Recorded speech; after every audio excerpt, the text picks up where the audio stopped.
Fortunately, guys, he has lost ESPN and he has lost his $100 million podcast deal.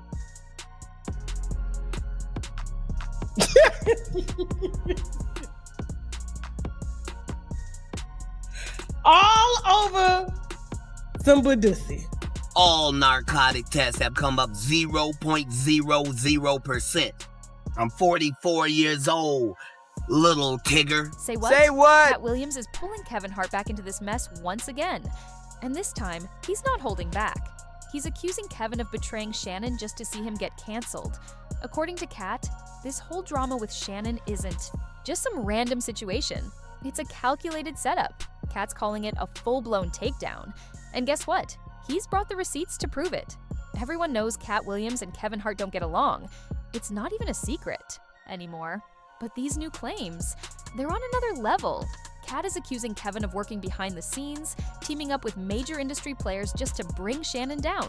Shocking, right? Katt already exposed Kevin in that explosive 2024 interview with Shannon Sharpe.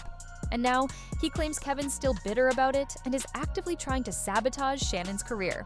Turns out, Gabriela Zuniga, the woman currently suing Shannon, isn't just a random person. She reportedly has strong connections in the entertainment industry through her family. Word is, she was planted in Shannon's circle to trap him and create this scandal. They knew exactly what they were doing, and Shannon walked right into it. He basically set himself up by getting too relaxed during interviews, especially when he talked openly about his preference for younger women. That's when they zeroed in and built a case to take him down. Now Katt Williams is calling out Kevin Hart for flipping on Shannon. This feud isn't new. Katt's been criticizing Kevin for years, and this just gave him more ammunition. One of the earlier moments that sparked public attention was when Kevin appeared on SNL wearing a lace front wig and a dress, just days after saying he would never do that for fame. That moment stood out during a time when it seemed like every black male celebrity was being shown in dresses on TV to advance their careers. A lot of people weren't comfortable with that trend. And when Kevin went back on his word, it didn't sit well with many. Katt was among the loudest voices calling him out, saying it looked like Kevin completely sold out. The reason Kevin was even asked about the whole dress topic in the first place was because Dave Chappelle had just done a powerful interview with Oprah. In that conversation, Dave revealed that while shooting a movie with Martin Lawrence, producers tried to pressure him into wearing a dress, and he firmly said no without hesitation. I mean, I'm a conspiracy theorist to a degree. Like when I connect dots that maybe shouldn't be connected, I don't know. But certain dots, like when I see that they put every black man in the movies in a dress at some point in their career, I be connecting them down like, wow, all these brothers gotta wear a dress. This happened to me. I'm doing a movie with Martin. Yeah. The movie's going good. So I walk in the trailer. I'm like, man, this must be the wrong trailer because there's a dress in here. They come in. The writer comes in. I think he's the writer. He's like, Dave, listen, you got this hilarious scene where Martin's sneaking out of jail. So he disguises you as a... and he put this dress on and, what? No, I'm not doing that. I don't feel comfortable with that. That should have been in the discussion. What? You don't feel comfortable with it? I mean, it's a hilarious bit. All the greats have done it. So, well, if all the greats have done it, it's kind of hacky, right? You're a writer. So why don't we just not do it? Because I don't feel comfortable wearing a dress. Oh, come on, Dave. Listen, we got it all set up. We're supposed to shoot. Every minute you waste costs this much money. You know, the pressure comes in. He said, I'm not wearing no dress, man. I'm funnier than a dress. Just give me something funny to say. I don't need to wear no dress to be funny. What am I, Milton Berle? You know, we're going like this. And then finally he's like, and he leaves. And then like the director comes, Dave, it really would be great if you wear the dress. And it was clear, I was adamant, I'm not wearing the dress. I'm not wearing the dress. All right, fine. Think of something else. Guy comes back 10 minutes later, the whole new scene. Damn, how did you write the scene so fast? But here's where it really gets interesting. Right after Dave refused, the team suddenly handed him a brand new script, like they had it ready just in case he gave in. That moment caught a lot of attention. It opened people's eyes, and suddenly, every celebrity was being asked how they felt about Dave's stand.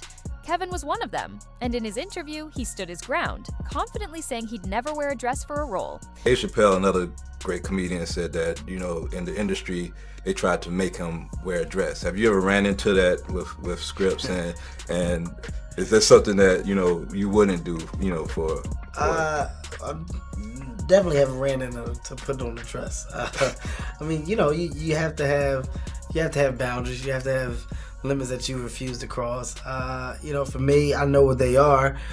They've yet to been challenged, so, you know, I don't have to speak on them. I was asked to dribble a basketball on the talk show this morning. You look said good no to doing that. Not that was a dress, but I was like, no, I'm gonna look stupid. You know, at the end of the day, you got to know that you're a brand. I'm a brand. You need to protect your brand at all times. When things happen that can possibly affect your brand, your brand can be diminished, and you don't want that to happen. So, you know, protecting my brand is definitely Not long after that, Kevin appeared in an SNL skit dressed in a wig and a gown. The new pope is not Turkin. The new pope is 9-year-old Oscar nominee Convention Wallace. Just like that, fans were shocked. He had recently said he wouldn't wear a dress, only to turn around and do it for laughs on national television. At that time, Kevin Hart wasn't exactly a struggling actor, but he wasn't a major star either. He was still climbing. So, when the chance came, he put on that dress and went for it. He understood what it could mean for his career, and he wasn't about to pass it up. But once people began criticizing him for going back on his word, Kevin got defensive. He took to Twitter and posted, "I wore a dress on SNL because I thought it was funny. I made that decision. Nobody made it for me. I am my own boss." It was like he tried to shut down the criticism in one tweet. Later, when Katt Williams was asked about the situation, he didn't hold back. He openly said Kevin had sold out, plain and simple. Katt believed Kevin was just the latest in a long list of black men being nudged into wearing dresses as a way to move up in Hollywood. He didn't see it as a bold or creative move. According to Katt, Kevin was just doing what he was told would open doors. Kevin doesn't have to worry about what people are going to say about him wearing a dress because of the long line of dress-wearing people before him. So now we have Big Mama's house 1, 2, and 3. Yeah. I've never seen Medea in a pantsuit. I think she wears dresses. So now I'm saying, why are we picking on poor little Kevin Hart? Because it was his turn next. But Katt wasn't only upset about the dress. What really got him was how Kevin publicly went against his own previous statements. Katt said his issue wasn't just with Kevin's actions, it was with how the industry at the time was actively trying to erase him. You're a sucker. The reason I don't do Big Tigger is because I had a tumor in my upper jaw and they had to take it out. And they had to block the whole right of my sinus with a piece of metal. So ever since I got out the Marine Corps, I can only breathe out of one nostril, boy. I get my blood tested every 3 months for the last 15 years. All narcotic tests have come up 0.00%. I'm 44 years old, little Tigger. You look up my rap sheet. I have never had a DUI or a possession of anything, not even the I do every day. See, when you real, you can tell the truth about it. And guess who they were trying to replace him with? Kevin Hart. Unlike Katt, Kevin seemed willing to go along with whatever was asked of him, even if it conflicted with his own values. That's the kind of person Katt refused to become. So, once Kevin started gaining momentum, the machine went full speed. They came at Katt hard, spreading all kinds of rumors suggesting he was unstable and out of control. They worked to portray him as a dangerous figure just to clear the way. For Kevin's rise, Katt was so heavily blackballed, he stopped getting offers altogether and had to step away from the spotlight. But in 2018, he made a major comeback, and this time, he didn't hold back. Female black comedians that I know personally that I put on tour who have a hard time getting a chicken sandwich from Chick-fil-A after they headline 7 shows at a club for $2,500 a week. But people like real, and that's why they like her. Is that what they like? They love real. Oh, because everybody's real then. So don't trip. No. Is they so ghetto? When did that become marketable? Knock it off. They like her because she want to sleep with a white man. That's why the only thing she said was, I want to give it to Brad Pitt. Katt came straight at Kevin, aiming to expose what he believed was the truth behind the fame. Even though he didn't name Kevin directly in that interview, Kevin clearly felt the sting. His response made it obvious he took it personally. You know the saying, a hit dog will holler. And Kevin Hart was barking loud when he went off during that intense interview on The Breakfast Club. He openly called Katt a failure, claiming the only reason Katt didn't reach the same level of success was because he prioritized drugs over his career. Our frustration with Katt Williams comes from, you keep pointing at Hollywood. Hollywood this, the white man, this, and this. When do you take responsibility for your actions? You had the shot. Katt was in that position at one point. You were the guy. Yeah. You were set up to be the star. You didn't show up to work. You off promo shoots. You off your promo trips that they had set up for you. You became a risk to the studios, which is why the studios stopped with you. Why was he a risk? He chose drugs. Oh, okay. Take responsibility for what you chose and say, you know what? I gotta fix me, and I'm gonna come back and I'm gonna stand up for comedy. So when you say Tiffany Haddish doesn't deserve or isn't really a comedian and these other women have worked hard, which they have. Shouts out to Melanie Camacho. Shouts out to Lunel. Shouts out to Leslie Jones, who are all underneath the umbrella of Katt Williams. Katt Williams, have you ever used your platform to bring the people that were under you up? You haven't. So because you haven't, don't those that now are. I've used my platform and I've brought my guys and girls up. The brand of Kevin Hart is a brand that's expanded so far, whether you like me or not. My presence in comedy will forever be felt because I'm a boss. I sit on the top of it, and the opportunities I'm giving are the ones that I'm creating. So take responsibility for what you did. You. Nobody else did.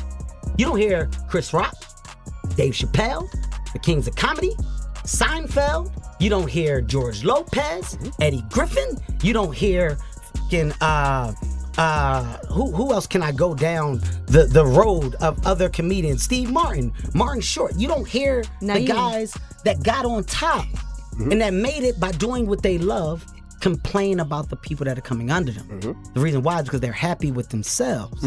Don't blame everybody else for your Don't on my sister Light because you're not happy with your This earned, it's not given. That jab was ice cold, but Katt wasn't about to let it go unchecked. Not even a little. The accusations Kevin threw at him were intense, and when Katt appeared on Shannon Sharpe's Club Shay last year, he came fully prepared. Tiffany was only seen at the Laugh Factory. In 15 years in Hollywood, no one in Hollywood has a memory of going to a sold-out Kevin Hart show, there being a line for him ever getting a standing ovation at any comedy club. He already had his deals when he got here. Have we heard of a comedian that came to LA and in his first year in LA, he had his own sitcom on network television and had his own movie called Soul Plane that he was leading? No, we've never heard of that before that person or since that person. What do you think a plant is? Maybe people don't understand the definitions of these words. He just did his documentary with Chris Rock where he shows you that his whole upbringing in comedy was on the East Coast. Yeah, it was. So how simultaneously was he here in Los Angeles doing the same thing? It didn't happen. It didn't happen. And I hate to seem like a petty individual for picking apart lies. He went in on Kevin from every angle, criticizing what he believed was inauthentic about Kevin's entire rise to fame. Katt openly claimed that Kevin's fast climb in Hollywood wasn't just talent or luck. It came with serious help from powerful, white executives working behind the scenes. Unlike Kevin, Katt made it clear he's never accepted hush money from industry insiders to stay silent about questionable practices happening behind closed doors. These people are not powerful. Satan can't create anything. That includes blessings for his people. That's why, you know what the #1 job of somebody that sold their soul in Hollywood is? What? Is to act like it didn't happen. They all do the same job. Why do you think Gary Owen can't cross over and he already white and been in comedy for 25 years? Then Katt made a major revelation. He reminded everyone that he was blacklisted from the industry after turning down a scene in Friday After Next that involved his character being misconducted. He stood firm and paid the price for refusing. And this is why when I walk in a room, heads go down. Behind my back, I'm nothing. I'm just a regular old comedian that's bitter and jealous. But in my face, no, no, no. The king has walked in and they have to respect it only because I've not taken the shortcuts. I've not been funded. They pay you to not talk about things they don't want you to talk about. They tell you that themselves. Apparently, the producers of Friday After Next thought it would be funny to include a scene where Katt's character is assaulted, but Katt wasn't having it. He flat out declined. He said there was nothing humorous about the situation and he wasn't about to play along just for a joke. Once filming ended, the consequences hit fast. Katt was effectively blackballed from the industry, and all the movie roles he was supposed to land, they were handed over to Kevin Hart, who, unlike Katt, didn't push back. Kevin accepted every role, no edits, no questions. Truth of the matter is, the Money Mike in the original script got raped in the bathroom, and that's what Ricky Smiley was okay with. Katt Williams had to take the risk in front of the studios and the cast and our powers that be in his very first movie and say respectfully, humbly, guys, if we talking about anything else, I have no credibility and I have no pull. But we're talking about comedy, right, where I have all the credibility and all the pull. The problem with Friday After Next is we're trying to make a classic comedy. And this comedy involves and never funny, no matter who it happens to or what the circumstances are. If you would allow me to allow us to do this movie without a black man getting raped in it, I promise you that it will be twice as funny as it would be with him getting raped. So considering that's the real story, why would you bring up that story? Kevin didn't directly respond to Katt's specific claims, but he made it obvious he was bothered during a segment at the New York Knicks versus Philadelphia game. He took some sarcastic jabs, joking that Katt had bought the Knicks and dropped them off at the arena. Whether folks found it funny or not, that dig wasn't subtle. A fun fact about the New York Knicks, I don't know if you guys noticed, but Katt Williams bought the Knicks. He definitely bought it. He bought the Knicks, and it's rumored that he took the Knicks back, returned them with a receipt. Yeah, you can do that. You didn't know you could do that. The first person ever did. Yeah. Other known fact, Katt dropped them off. Oh, wow. Katt just dropped John Morant. He gave him a ride. Oh. In a spaceship. Okay. In a spaceship. Copy that? Spaceship that he parallel parked. Known fact, Katt Williams has a NBA basketball court in his living room. He's the first to ever really, he's the first to embrace a true hardwood floor. Yeah. He bought it in his home. But Katt wasn't buying the act. In his view, Kevin was pretending to be unbothered while secretly feeling the pressure. Katt claimed Kevin has been working behind the scenes to bring down Shannon Sharpe, especially after that viral interview. And honestly, it checks out, considering Shannon has already said someone's been pushing hard to get his show canceled ever since he let Katt speak freely. Now, people are revisiting that interview and becoming more convinced that Kevin Hart was orchestrating things all along. But my mama said, boy, there's power in the tongue. Yes. He said, he told me, and my guy Jordan is over there, he said, now they're gonna come for you. I said, can't come for me for what? I didn't say anything. Right. He said, they're gonna come. And they're gonna say a lot of different things. And they're gonna be some people that you thought you might be able to get, that they're not gonna come now. Right. And that's absolutely has happened. That's absolutely has happened. They were so excited. Thanks for reaching out. We can't wait to sit down. And a day later, they can't do it. And then no call, they won't follow, so forth and so on. So I understand. But that's only part of it. Now there's growing speculation that Kevin is also connected to the latest lawsuit filed against Shannon Sharpe involving Gabriela Zuniga. And this is where things get even more tangled. Gabriela isn't just a random individual. According to sources, she's tied to a well-known Hollywood family. Jaguar Wright spilled the details, claiming Gabriela is related to none other than Daphne Zuniga, a popular actress from back in the day. He also skipped over the name that he dropped. She's a very unique name. Now, I'm not going to say her first name, but the family name that she holds is Zuniga. I've been researching, trying to figure out if she's related to the Hollywood Zunigas, because Daphne Zuniga has ties in some interesting areas behind the scenes. Melrose Place actress. Does anybody remember? Not Melrose Place. Yeah, 1990s. Yeah, Daphne Zuniga. she has ties, like I said, some very interesting Hollywood ties. So you messing with this girl who's a child. This man has children older than this girl. Am I lying? And now people are starting to piece things together. Rumors suggest that Kevin, along with a group of high-powered Hollywood executives, has been plotting against Shannon for years. Once they noticed Shannon's pattern, particularly how candid, he was in interviews about his preference for much younger women, they saw their opportunity. Bringing in someone like Gabriella was part of that setup from the beginning. Now, Shannon's old interviews are being combed through, and in hindsight, it's clear he openly talked about being attracted to very young, white women, barely legal. It's almost like he unknowingly handed them the exact strategy to take him down. And now, it's coming back around. And somebody, I read a comment, I don't know why these older men want to date these young girls that can be old enough, that can be young enough to be their daughters and don't find that creepy. I respond to say, I don't know why these women be in everybody's business and don't find that creepy. But why? Hold on. But if Stella can get her groove back, Shay gonna get his groove back. How Shay got his groove back? Yeah. Y'all didn't say no for Stella, because I remember I went to the movie and you clap it. Yeah, child. Do it, baby. That's what I'm talking about. Now all of a sudden, Shay trying to get his groove back. That's a problem. Yeah, it's a double standard. It's a double standard. Depending on, and sometimes this is what they try to do. Older women, this is what older women try to do.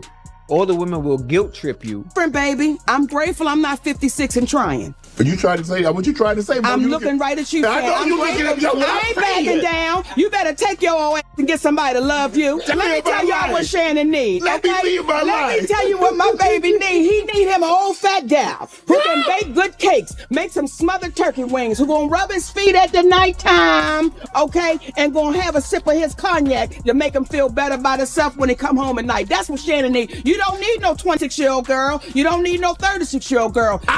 This is your auntie talking to you. Take your get your old child there that can love you old. You trying to hang out with these young bitches and you can't do it, Shannon. You just can't do it. When they want you to go for the 4th round, you looking at her like, listen, I need you want some money to go to Starbucks? Because I can't go no further. But if you get your older girl, when you get to that 4th round, she's gonna say, hold on. Let me go get you some eggs and cheese. Let's be honest. No one's pretending Shannon Sharpe is completely innocent in all of this. At the end of the day, he landed in this situation because he couldn't stay away from those young Instagram models. If he had followed Monique's advice and committed to a mature woman closer to his own age, the industry wouldn't have had such an easy time flipping the narrative against him. And naturally, social media has plenty to say. One person commented, "Nobody set this grown man up. He made his own bad choices. Now he has to face the consequences." At the end of the day, Shannon has his preferences. Another user pointed out that he clearly didn't prioritize his career, values, or long-term legacy. This is on him. But now I want to hear your thoughts. Do you think the rumors about Kevin Hart playing a role in Shannon's situation hold any weight? Or is Katt Williams simply voicing the truths others are too afraid to speak? And what about the whole sellout angle? Is Katt hitting the nail on the head, or is he stretching it? Drop your opinions in the comments. I'm checking them all. Make sure to like this video, share it with someone who loves the drama, hit that subscribe button so you never miss an update, and click right here to dive into another wild story. Catch you in the next one.